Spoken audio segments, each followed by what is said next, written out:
كنت فاكر اني لما ابعد ارتاح، بس اللي حصل اني بقيت بحس بالوجع اكتر. مش علشان مفيش ناس حواليا، بس علشان الناس اللي كانوا حواليا كانوا السبب. كنت اضحك واتكلم واهزر وانا من جوايا بنهار. كنت اعمل نفسي تمام، بس في الحياة كنت بتكسر كل يوم. بتكسر من كلمة، من تصرف، من احساس، من انك مش متشاف مع انك موجود. على فكرة الوحدة مش دايما اختيار، ساعات بتبقى ردة فعل.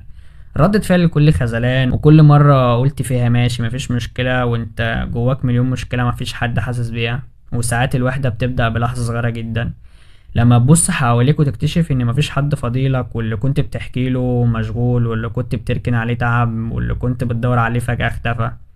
عارف يعني ايه تشتاق لناس مش عشان كانوا حلوين، لكن علشان كانوا بيخلوك تحس انك عايش؟ الناس ديت راحت وسابت وراها فراغ كبير اوي. وكل يوم تصحى على نفس السؤال: هو انا فعلا بقيت لوحدي؟ وانا وحش للدرجة دي؟ طب انا عملت ايه؟ ساعتها بس تفهم ان الوحدة مش دايما وحشة، لانها علمتك تبقى سند لنفسك. علمتك ما تستناش من حد حاجة، علمتك ان الناس ممكن تقولك بحبك وفي نفس اللحظة يكسروك بيها. وفي الاخر رجع اقول برضك ان الوحدة احسن 100 مرة من ناس حواليك عاملين بيحبوك.